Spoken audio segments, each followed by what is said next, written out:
Ngeri Demokrat keluar dari koalisi kalau AHY tidak ditetapkan jadi cawapres Anies.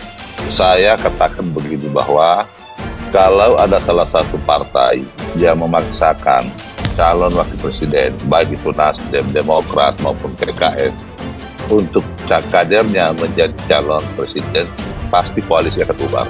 Karena tidak mungkin ada dua calon presiden.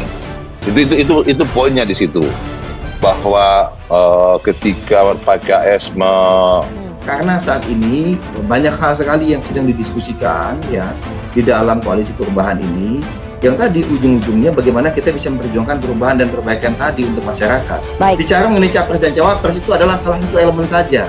Dan kami tidak ada nih ceritanya dalam artian deadlock atau apa. Kami yakin kok selama ini berbulan-bulan banyak hal yang bisa dicapai, kesepakatan, ya, kesepahaman. Ya tentunya untuk yang selanjutnya tentu akan bisa juga gitu. Okay. Ini kan tinggal masalah partai-partai yang tergabung di dalam koalisi perubahan untuk persatuan kurang lebih juga sama. Karenanya kami memandang bahwa ini yang harus dilakukan evaluasi untuk supaya ada progres, ada langkah maju dari situasi yang ada saat ini. Dan sudah disampaikan oleh Bang Andi Arief untuk salah satu faktor yang menjadi persoalan adalah karena belum ditentukannya bakal calon wakil partai di koalisi perubahan tersebut. Kita juga berpedoman kepada kajian-kajian ilmiah.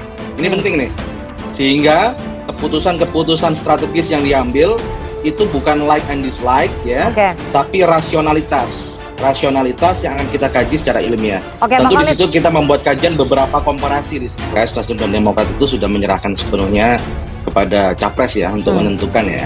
Dan saya pikir itu spirit itu yang pertama menjadi guidance bagi kita semuanya. Dan saya pikir chemistry antar pimpinan sekarang ini lagi bagus-bagusnya ini. Ya, antar pemimpin partai di PKS, Nasdem, dan Demokrat. Perjuangan kader Partai Demokrat agar ketumnya AHY jadi cawapres patut diacungi 4 jempol. Pasalnya mereka total banget mendorong agar putra sulung SBY itu bisa menjadi pendamping Anies. Pokoknya segala cara dilakukan oleh Demokrat agar AHY ikut Pilpres 2024. Mulai dari menjilat Anies dengan menyebut ex-gubernur DKI itu pemimpin dan superstar.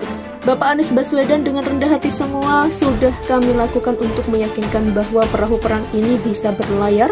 You are the leader, you are the superstar. Ujar AHY memuji Anies. Di samping itu Demokrat melalui Benny Kaharman juga memuji Ketum Nasdem Surya Paloh dengan mengatakan, hebat, saya acungkan jempol buat Ketum Nasdem yang terhormat Surya Paloh. Mengapa? Karena Pak Surya tak gentar capreskan Anies. Tokoh yang dia kenal oleh musuh-musuhnya dicap memainkan politik identitas. Tidak lupa pula partai berlambang bintang Mercy tersebut memuji PKS dengan mengatakan PKS memiliki kader yang loyal dan militan. Dan masih banyak lagi manuver-manuver yang dilakukan oleh Partai Demokrat dalam rangka mewujudkan ketum mereka menjadi cawapres Anies. Dan kalau diperhatikan tidak hanya kader Demokrat saja sih yang memperdaya AHY jadi cawapres Anies itu, tapi ada juga yang lain. Seperti yang pekerjaannya oleh Direktur Political and Public Policy Studies atau P3S Jeremy Messi, AHY memiliki kelebihan sebagai cawapres yakni punya partai dan figur yang menjadi idola kaum milenial.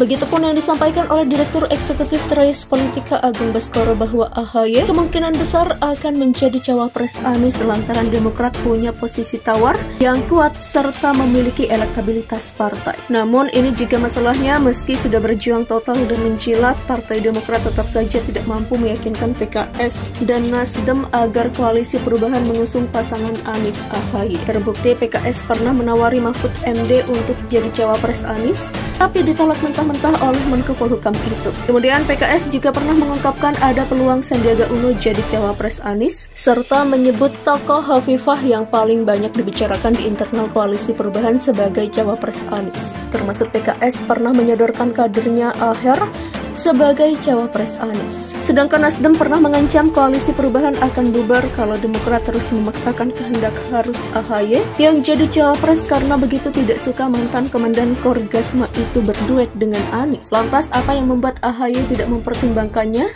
Karena tidak ada untungnya buat Anies seperti tidak mampu menambah elektabilitas. Padahal elektabilitas politisi yang dekat dengan kelompok 212 tersebut cukup rendah, bahkan lebih rendah dari elektabilitas Ganjar dan Prabowo. Logikanya sederhana saja, kalau seandainya PKS dan Nasdem yakin duet Anies AHY akan menang, maka kedua partai itu tidak perlu lagi menyebut nama-nama cawapres potensial lain. Ibarat Hamis Daud yang sudah punya istri Raisa, ngapain juga dia mau cawi-cawi cari perhatian Ratna Sarumpait atau Nino Warisman. Sementara itu posisi cawapres sangat penting bagi Partai Demokrat. Pertanyaannya kenapa? Karena perolehan suara partai itu terus turun sejak pemilu 2014 lalu. Dan kalau tidak dapat menutupi efek, perolehan suara Partai Demokrat sulit meningkat. Untuk mendapatkan efek koktail itu syaratnya memang AHY harus jadi cawapres. Tidak bisa diganti dengan syarat yang lain. Jadi AHY terpilih sebagai cawapres atau tidak pada pemilu 2024 mendatang itu akan menentukan masa depan Partai Demokrat. Kalau jadi cawapres, kemungkinan besar Partai Demokrat akan selamat, tapi kalau tidak, siap-siap jadi partai gurem seperti Partai Garuda, Berkarya, dan kawan-kawannya. Tokoh yang dia kenal oleh musuh-musuhnya dicap memainkan politik identitas. Tidak lupa pula partai berlambang bintang Mercy tersebut memuji PKS dengan mengatakan PKS memiliki kader yang loyal dan militan. Dan masih banyak lagi manuver-manuver yang dilakukan oleh Partai Demokrat dalam rangka mewujudkan ketum mereka menjadi cawapres Anies. Dan kalau diperhatikan, tidak hanya kader Demokrat saja sih yang memperdaya AHY jadi cawapres Anies itu, tapi ada juga yang lain.